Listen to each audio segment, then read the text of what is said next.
हम लोग दौड़ते हुए वहां से घर आ चुके थे। हमने पीछे मुड़कर देखा तो हमारा दोस्त नीरज हमें कहीं दिखाई नहीं दे रहा था। तो हमने उसे उधर से लेट आते हुए देखा। वो आराम आराम से आ रहा था। लाल हवाव बदले हुए नजर आ रहे थे उसके। हमने उस उनसे पूछा कि नीरज क्या हुआ। तो उसने कुछ नहीं कहा, बस हमारी तरफ ऐसी नजरों से वह देखकर चला गया और जाकर सीधे अपने चबूतरे पर जाकर बैठ गया। उसके हाव भाव बदले थे, आवाज भी भारी हो गई थी।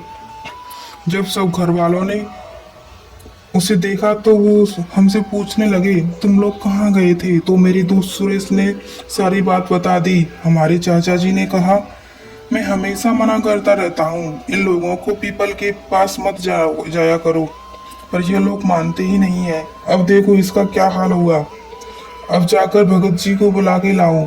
हमारे गांव के एक बाबा सिया राम जो हनुमान जी के मंदिर में रहते हैं और वो पूजा करते हैं, तंत्र मंत्र की विद्या जानते हैं, इसीलिए उन्हें लोग भगत जी के नाम से बुलाते हैं।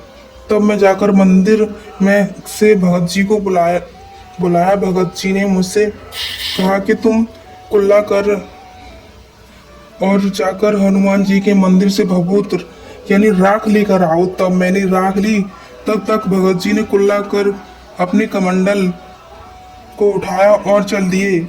मैं उनके पीछे पीछे चल दिया। भगत जी वहां पहुंचे और पहुंचते ही वो सब समझ गए और कहा, भाई तुम यहाँ क्या लेने आए हो। वो चुप रहा और कुछ नहीं बोला। तब भगत जी समझ गए, तू ऐसे नहीं बताएगा। भगत जी ने धरती पर के पैर छूकर बैठ गए। मुझसे राख मांगी, मैंने उनको राख दे दी। तब उन्होंने कुछ मंत्र बोलकर उसके ऊपर राख फेंक दिया और कुछ कमंडल से जल के छींटे लगाकर उसका कान पकड़ लिया और बोले, बता तूने इस लड़के को क्यों पकड़ा है और कौन है तू, कहाँ से आया है।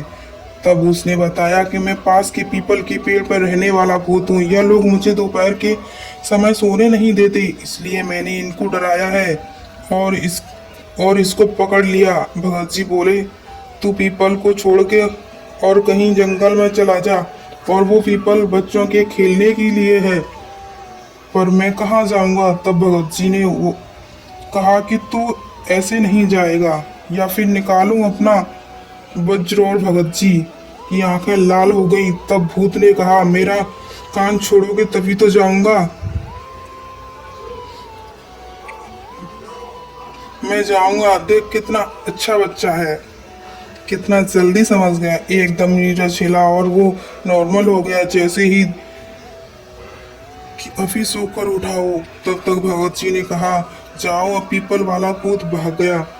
अब तुम कभी भी जाकर उस पेड़ पर खेल सकते हो। हाँ दोस्त, एक बात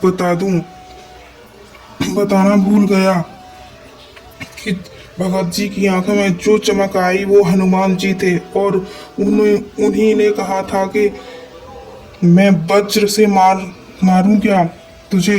तो प्रेम से बोलिए, संकट मोचन हनुमान जी की जय। तब से हम लोग भूतों पर विश्वास करने लगे हैं और उनसे अब डर नहीं लगता।